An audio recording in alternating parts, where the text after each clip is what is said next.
살다 보면 부모나 가까운 일가 친척 또는 지인들로부터 상처를 받을 수 있습니다.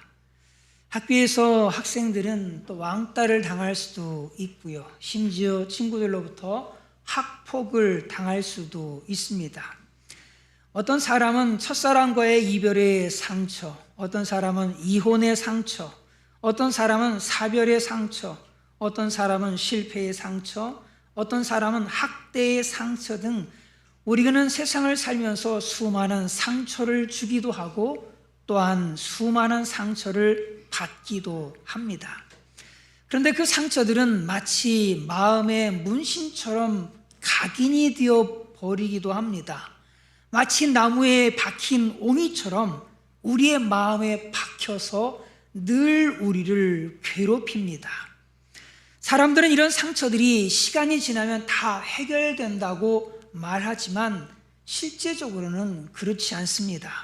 10년이 지나도 마치 10년 전에 겪은 그 상처가 지금 10분 전에 겪은 상처처럼 생생하게 나의 삶에 영향을 미칩니다.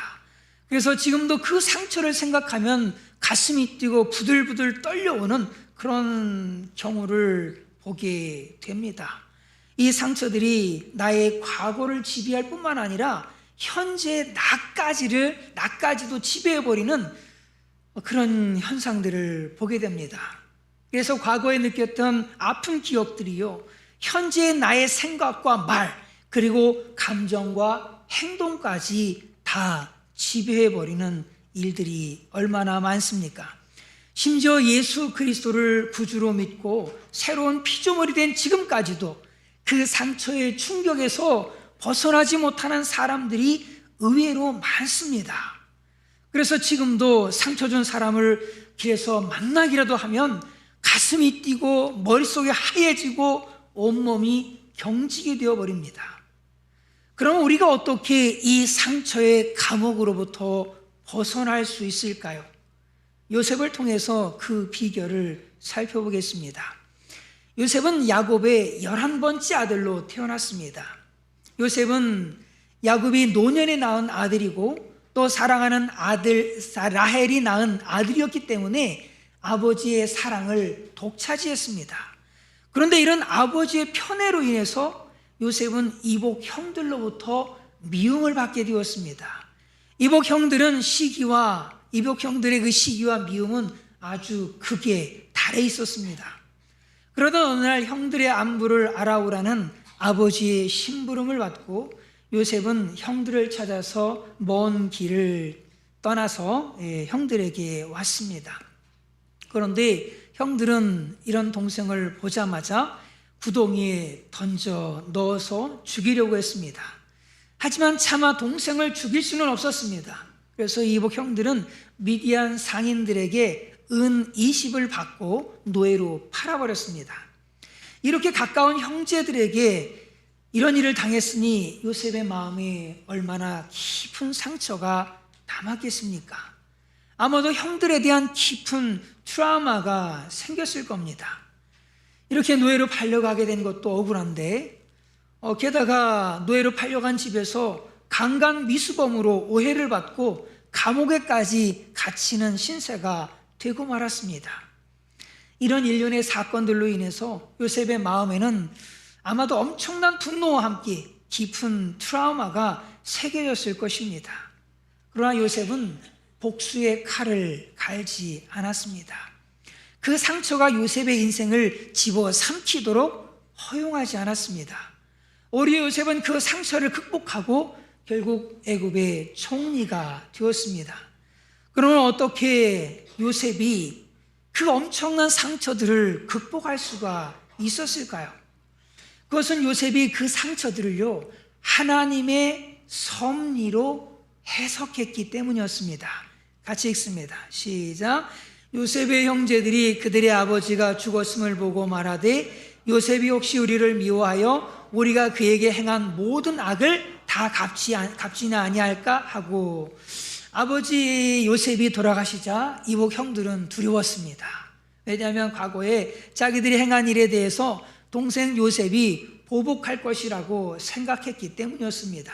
그래서 요셉에게 이렇게 거짓말을 했습니다. 읽습니다. 시작. 너희는 이같이 요셉에게 이르라. 내가 형들의 내게 악한 행했을지라도 이제 바라건대 그들의 허물과 죄를 용서하라 하셨나니 당신 아버지 하나님의 종들인 우리 죄를 이제 용서하소서 하매 요셉이 그들이 그에게 하는 말을 들을 때에 울었더라. 아버지가 돌아가시기 전에 형들의 허물과 죄를 용서하라는 그런 유언을 남겼다고 얘기를 하는 겁니다. 그런데 정말로 아버지가 그런 유언을 남기려고 했다면 아마도 직접 요셉에게 형들의 그 죄를, 그 잘못을 용서해 줘라 라고 말을 했을 겁니다. 그런데 형들은 아버지의 유언이라면서 아버지를 빙자해서 요셉의 용서를 받아보려고 했어요. 이때 요셉이 어떻게 합니까? 읽습니다. 시작. 당신들이 나를 이곳에 팔았다고 해서 근심하지 마소서, 한탄하지 마소서. 하나님이 생명을 구원하시려고 나를 당신들보다 먼저 보내셨나이다. 하나님이 생명을 구원하시려고 나를 당신들보다 먼저 보내셨나이다.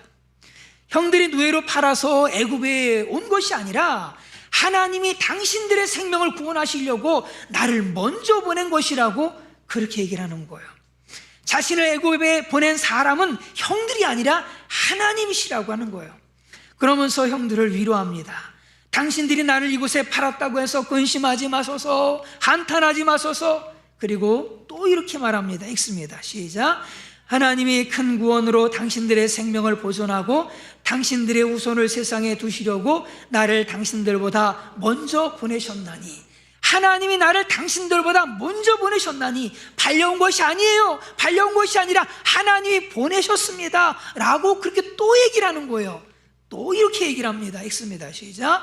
그런즉 나를 이리로 보낸 이는 당신들이 아니오 하나님이시라. 하나님이 나를 바로에게 아버지로 삼으시고 그 온 집의 주로 삼으시며 애굽 온 땅의 통치자로 삼으셨나이다. 나를 이리로 보낸 이는 당신들이 아니오 하나님이시라 라고 얘기하고 있는 거예요. 형들이 노예로 팔았기 때문에 애굽에 온 것이 아니라 하나님이 나를 보내신 겁니다. 그렇게 또 얘기하고 있는 거예요. 5절과 7절과 8절에 걸쳐서 3절에 세 번에 걸쳐서 하나님이 나를 보내신 겁니다. 당신들이 판 게 아니라 하나님이 나를 보내신 겁니다 라고 얘기를 하는 거예요. 이렇게 요셉은 자신의 아픈 상처를 하나님의 섭리로 해석했습니다. 이렇게 상처를 섭리로 해석할 때 상처의 감옥에서 나올 수 있습니다. 그러므로 우리도 상처 속에 있는 하나님의 섭리를 볼 수 있어야 합니다. 이때 우리도 상처의 감옥에서 빠져나올 수가 있습니다.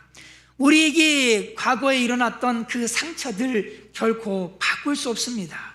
이혼한 것은 실제적인 상처입니다. 부모님이 일찍 돌아가신 것도 실제적인 상처입니다. 자식이 먼저 죽은 것도 실제적인 상처입니다. 첫사랑과 헤어진 것도 실제적인 상처입니다. 부모에게 폭행을 당한 것도 실제적인 상처입니다. 남편이 죽고 아내가 죽은 것도 실제적인 상처입니다. 실패한 것도 실수한 것도 모두 다 실제적인 상처예요. 실제적인 겁니다. 그런데 이 상처들이요 결코 바꿀 수 없는 상처들입니다. 이미 지나간 사건들이에요. 이제 남은 것은 뭐냐면 그 상처들에 대한 해석만 남았을 뿐입니다. 그런데 그 과거의 상처를 어떻게 해석하느냐에 따라서 그 결과는 엄청나게 달라지게 되어집니다. 그 상처를 잘 해석하면은요, 현재 보약이 되어집니다. 그리고 그것이 보석이 되어져요. 그런데 그것을 잘못 해석하게 되어지면은요, 그것은 현재 독약이 되어져 버립니다. 그 상처를 잘 해석하게 되어지면은 내가 그냥 디디고 올라갈 수 있는 현재의 그 디딤돌이 되지만 그 상처를 잘못 해석하게 되어지면은 현재 나를 넘어뜨리게 되어지는 걸림돌이요 장애물이 되어지고 맙니다. 그런데 사람들은 보통 그 과거의 아픈 상처들에 대해서 부정적이고 인간적인 눈으로 해석을 잘합니다. 그런 눈으로 보면은요, 요셉은 분명히 팔려온 거 맞습니다. 정말 인간적인 눈으로 보면은 나는 분명히 무시당한 것이고 멸시당한 거 맞습니다.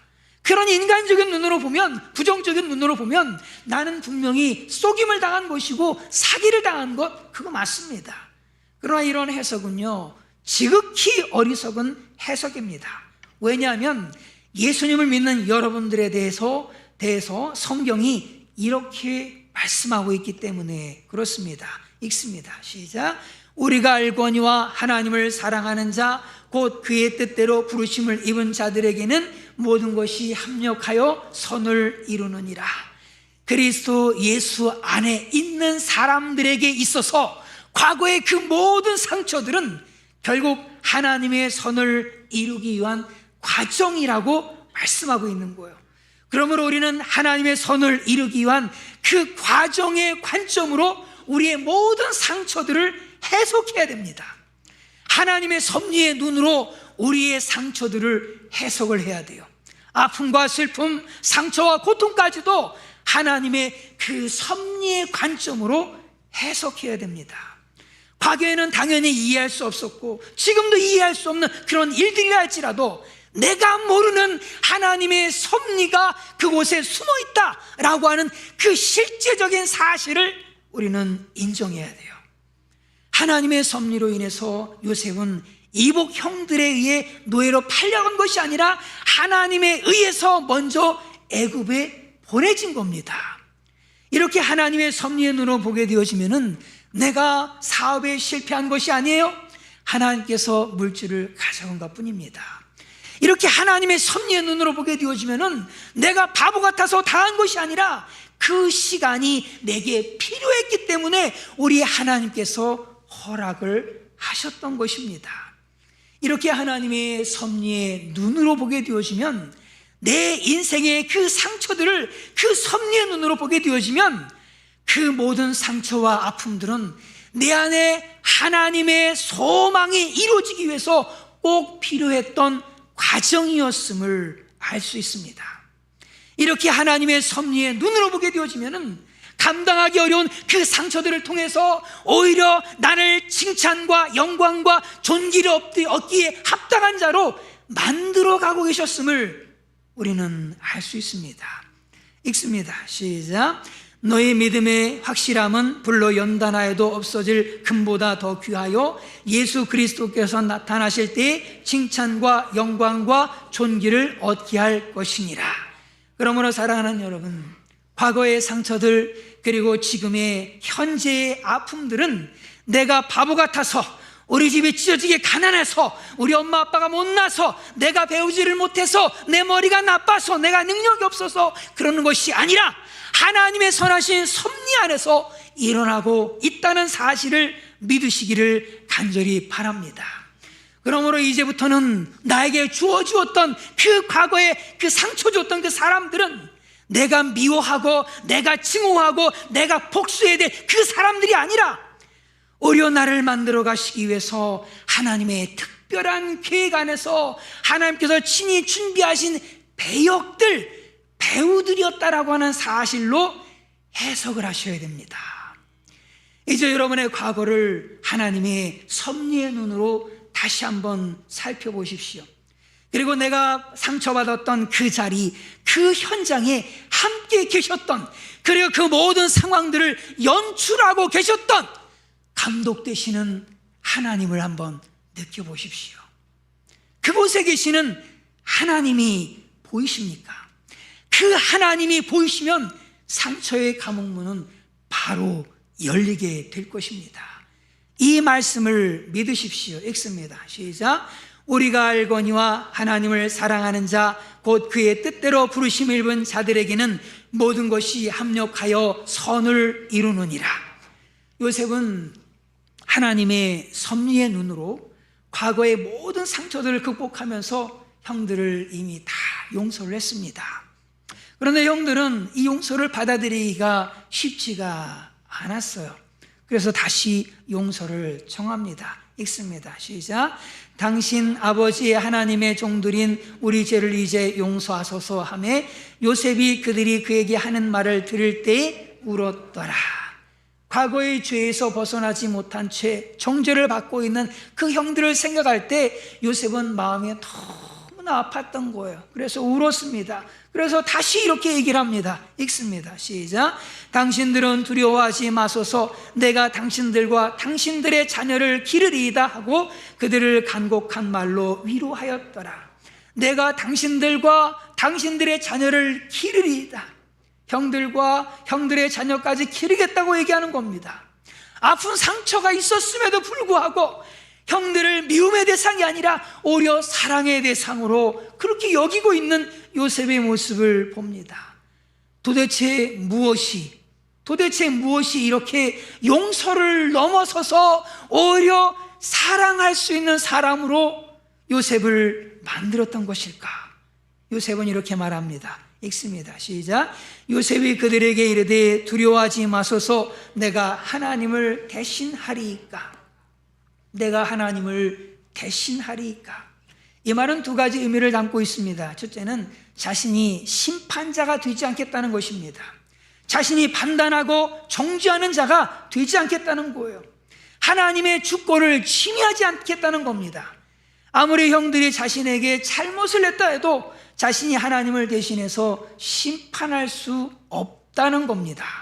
둘째는 하나님께서 이미 용서하셨기 때문에 자신이 심판할 수 없다는 겁니다. 이렇게 하나님의 주권을 인정한 요셉은 모든 상처로부터 완전히 자유로울 수 있었습니다. 우리 인간은 결코 누군가를 판단하는 심판자가 될 수 없습니다.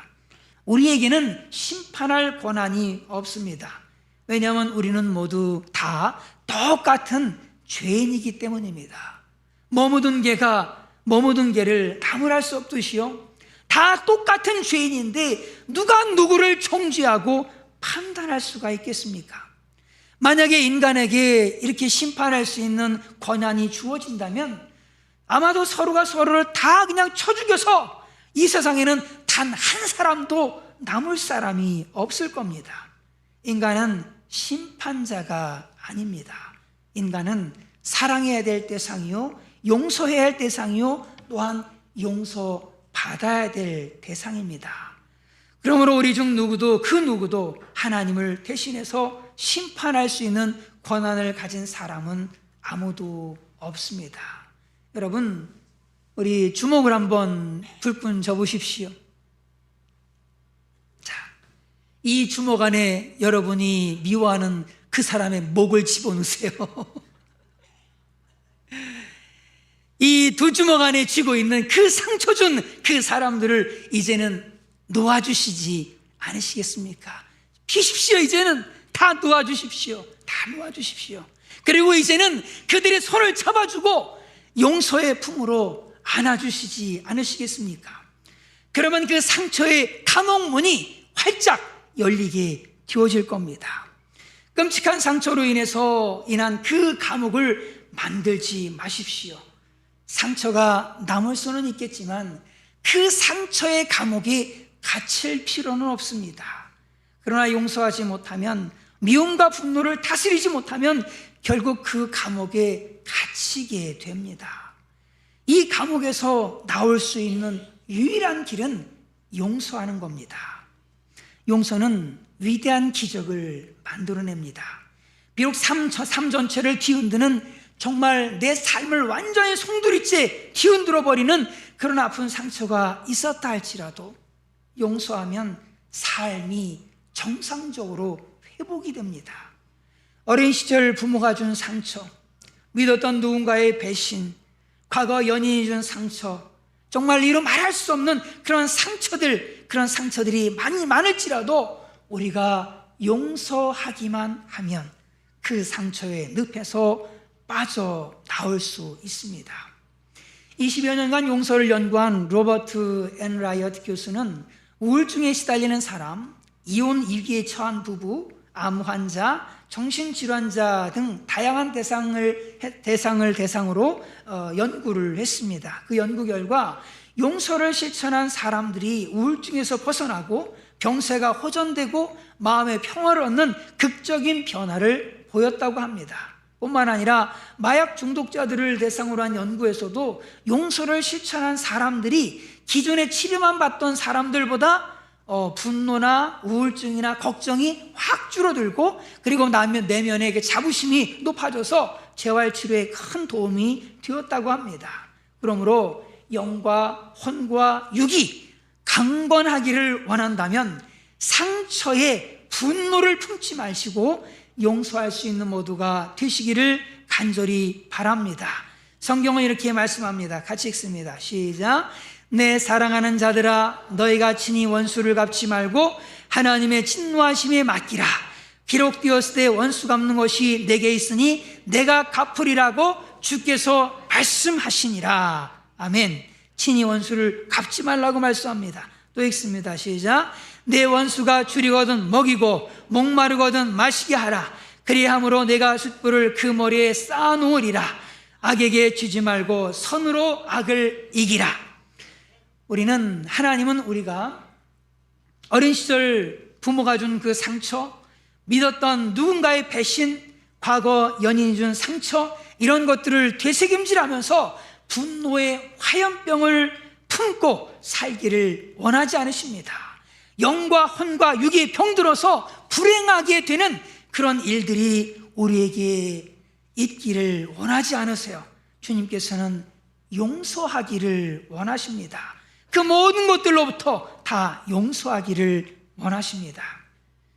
사랑하는 여러분, 지금 과거의 아픈 상처들을 여러분은 어떻게 해석하고 계십니까? 그 나쁜 놈, 그 죽일 놈, 때 되면 내가 반드시 복수하리라 라고 하면서 그렇게 해석을 하고 계십니까? 우리 그리스도인들은 이 상처의 감옥에 갇히면 안 됩니다. 비록 우리에게 그 어떤 아픈 상처가 있었다 할지라도 하나님의 섭리로 그 상처를 해석하고 예수님의 그 사랑으로 용서해서 그 상처의 감옥에서 나오는 모두가 되시기를 주님의 이름으로 축원을 드립니다. 이 시간에 우리 함께 찬양 드리겠습니다. 하나님을 사랑하는 자, 곧 그 뜻대로 부르심을 입은 자들에게는 모든 것이 합력하여 선을 이루느니라. 지난날 내 삶에 큰 상처의 자국을 남긴 그 사람들을 생각할 때 때로는 분노가 치밀고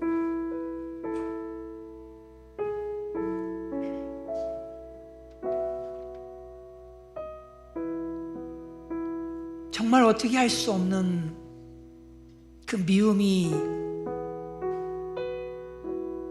우리 안에 가득 차게 되는 걸 봅니다.